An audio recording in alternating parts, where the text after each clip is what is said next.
Good Shabbos, everybody. Shabbat. So, if you are following along in the Torah reading this morning, although brief, there was in the opening words, we see that God tells Abraham, Lech lecha, go forth from your land, from your birthplace, from your father's house into the land that I will show you. Now we can read Lech lecha on two levels. One level, God is telling Abraham to go on a physical journey, to leave Haran, continue his journey to Canaan. No problem there. And the land that in the future would be known as Eretz Yisrael would be his ultimate destination. The Hebrew phrase is very unusual. Lech lecha literally would mean go to you, or go to yourself. Lech is go lecha, it's to you. The Sfat Emet, the 19th century Hasidic commentator, says the message of Lech lecha is go on a spiritual journey and find yourself and find God.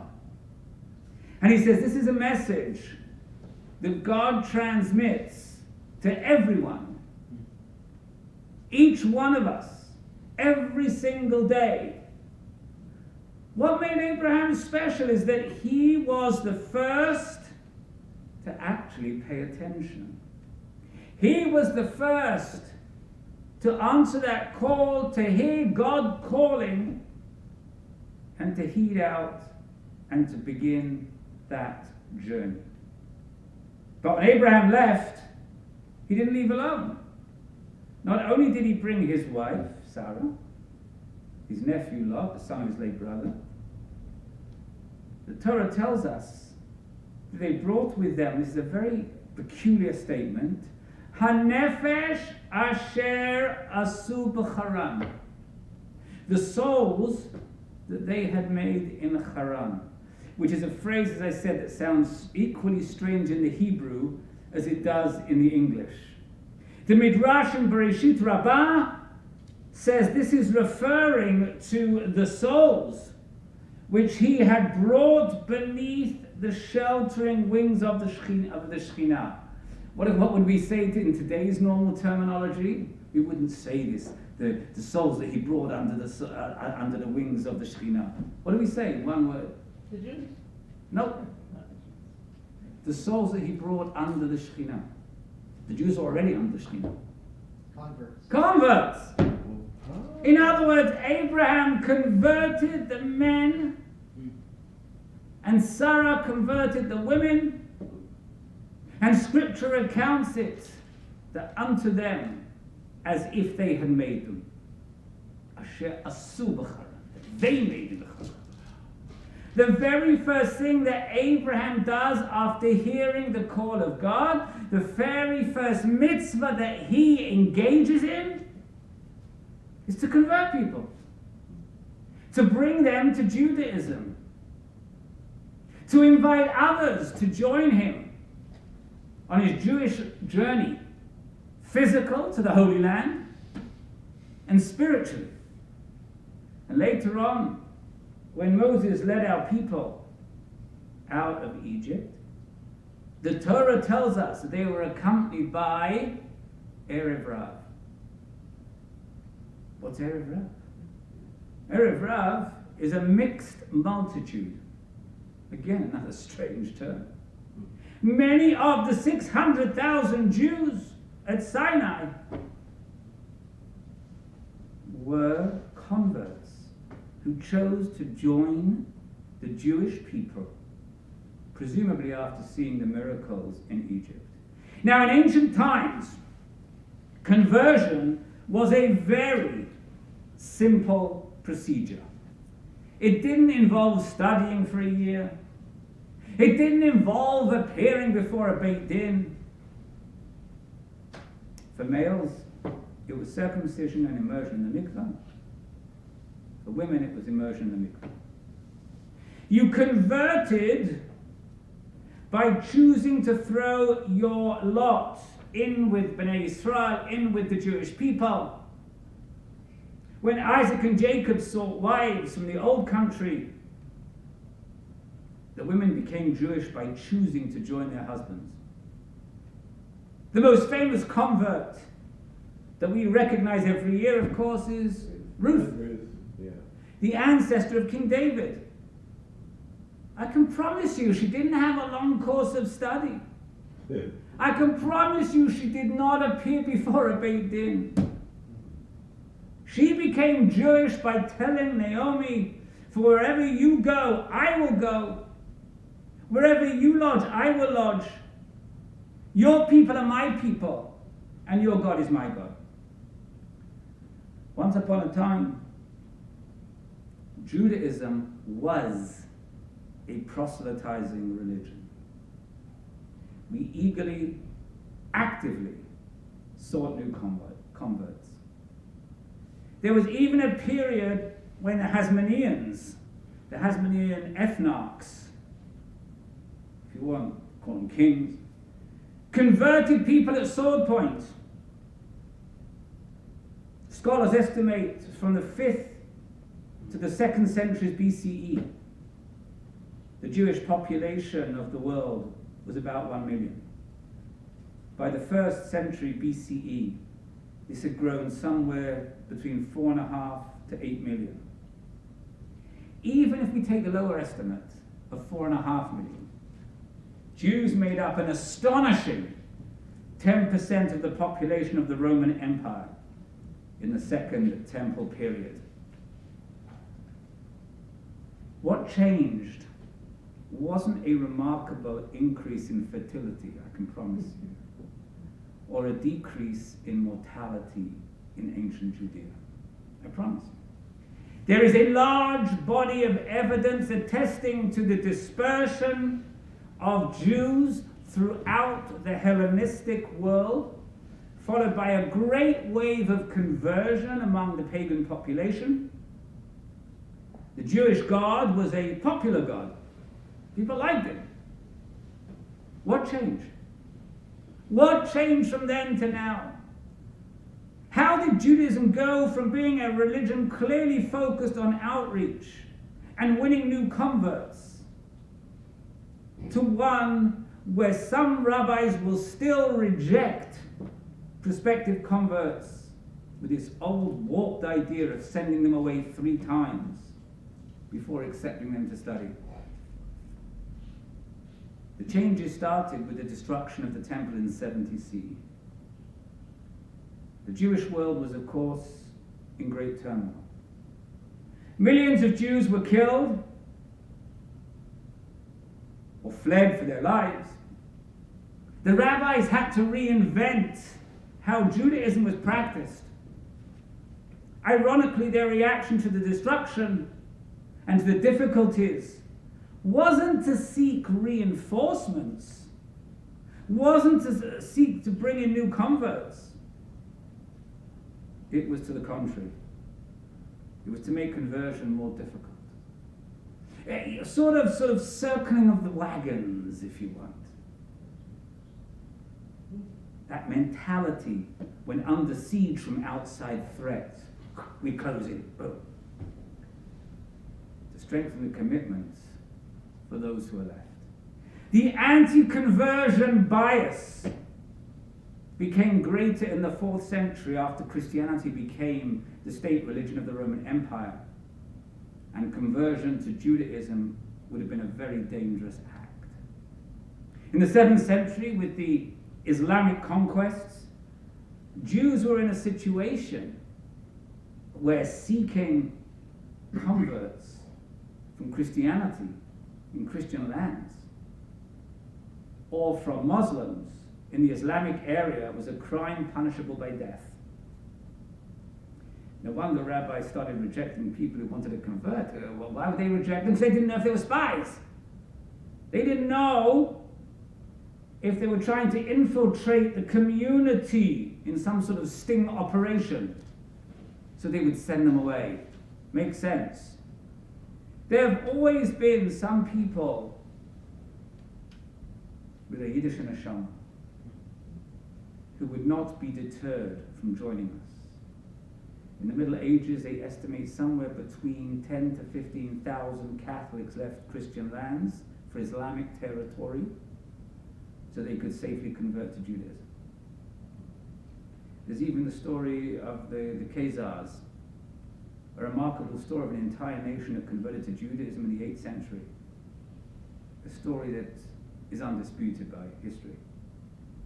In the Orthodox world, conversion has continued to become progressively more difficult, with rabbis placing strictures on top of strictures, of which they have no real right to do. In the Mishnah Torah, Rambam Maimonides describes the process, and far from requiring a year of study, far from requiring an interrogation by a Bet Din, acceptance, following all the commandments to the very last rabbinic detail, no. He ruled as halakha that if someone wanted to convert, you taught them some of the major and minor mitzvot and the accompanying rewards and punishments. You brought them before a Beit Din which was only concerned with the prospective proselyte's sincerity, and if found sincere, circumcised him if it was a man, and then took them to the mikveh. The whole process, my friends, and I know you're not going to believe this, but in theory could have been done in an afternoon. And Maimonides said that even if the conversion was done for ulterior motives, i.e. marriage, or even if the witnesses weren't even kosher witnesses, and I'm not going to get into what makes a kosher witness or not, that's a whole different subject, or the convert didn't even obey all the mitzvot, the conversion is still valid. That's Maimonides, Rambam. The idea, now common in the Orthodox world, that a convert must accept upon themselves the following of all of the commandments is an exceedingly meticulous manner, in an exceedingly meticulous manner, is a modern concept. The first place we see this requirement is in 1876 by Rabbi Yitzchak Schmelkes. Disagreeing with Rambam, disagreeing with Maimonides, he said that if a convert undergoes conversion, but then is shown to be a violator of the Shabbat, it is not considered that he held a valid conversion. In Israel today, sadly, there are hundreds and thousands of Russian Jews, Russians of Jewish ancestry, who are not halachically Jewish, according to the state of Israel. And instead of making it easy for these people to convert, to legitimize their ancestry, to be fully recognized as Jewish, the right-wing Haredi controlling the religious ministry in Israel have made it exceedingly difficult. If one of these people marries someone who was born a Jew, it would have to be a marriage outside of Israel, since there's no way to conduct such a wedding in Israel. They insist that the Jewish partner must also follow halacha in the most minute detail. And as a result, many of these people never go through with a conversion, or perhaps they seek a conservative or reform conversion, which isn't recognized by the Orthodox establishment for such purposes as marriage. The Reform go to the opposite extreme. While many Reform rabbis follow traditional procedures and have their converts appear before a Beit Din and immerse in the mikveh, it is not a requirement of the Reform movement. And since the late 1800s, the official policy of Reform Judaism has been to admit converts, and I quote, without any initiatory rite, ceremony, or observance whatsoever. All the Reform movement requires is that a person commits to religious standards set by the local Reform community. In the Conservative movement, we follow the traditional rules. We require the appearance before a Beit Din. We require circumcision for men,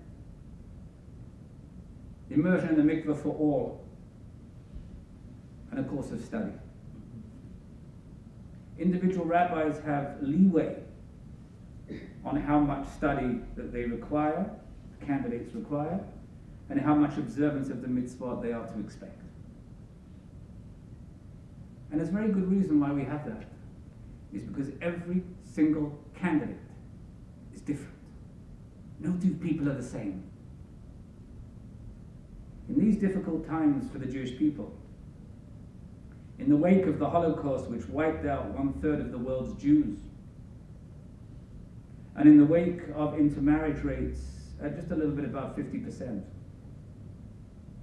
perhaps it is the time now to update our attitudes on the conversion that we know is so outdated.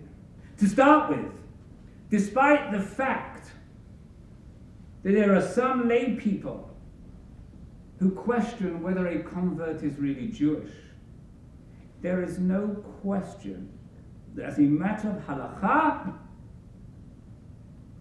and tradition, a convert is considered 100% completely Jewish, and he or she is to be welcomed and commended for making that choice. My Rabbi, Zedek, used to say that you're only a convert while you're going through the process. Once you come out of the mikveh, you're Jewish. And it's against the Torah for anybody ever to refer to somebody as a convert. It's against the Torah. The first example we see is in the book of Ruth. When Ruth asks Boaz, "Why have you taken notice of me as a foreigner?" Meaning somebody outside of the Israelitish society. What does he reply? He replies, "It has been fully reported to me all that you have done for your mother-in-law since your husband's death. How you left your father and your mother in the land of your birth and went to a people you had never known before. May God reward your deed. May you be given full recompense from the Lord, God of Israel, for you have come to seek refuge under his wings." Tachat kanfei hashchina. The Talmud tells us that if someone is interested in converting, what are we supposed to do? This is what they tell us, both in the Babylonian Talmud and in the Jerusalem Talmud. It says as follows: "We explain to them, don't you know that the Jews are a persecuted people? If the aspiring Jew answers, yes, I know, and I am unworthy, they are to be accepted as a Jew at once." The Talmud clarifies at once, because it is a mitzvah to convert, and a mitzvah must be done as quickly as possible. The Talmud tells us not to overwhelm him or her with threats. What does that mean? It means not to threaten them. Well, you know, if you violate Shabbat, it's a capital crime according to the Torah. And we are not to be exacting with him or her about the details of the mitzvot. In other words, don't try and scare the prospective converts away. That's what the Talmud is telling us. And once they convert, the Talmud charges us not to oppress the convert or remind them ever of their former status. The Jewish world, my friends, would be well served to adopt a more welcoming attitude towards conversion. We don't need to have missionaries knocking on people's doors, seeking to save people. But we should not turn people away either. Judaism has a very, very good product. One that can compete well in the marketplace of world religions. In a time when we have experienced so much demographic decline because of the Holocaust, because of assimilation, we can use and should welcome the reinforcements and the fresh energy of the new members of the tribe and what they can bring. May we be like our father Abraham in this week's Torah reading, welcoming others to join us on our spiritual journey. Shabbat shalom. Shabbat shalom.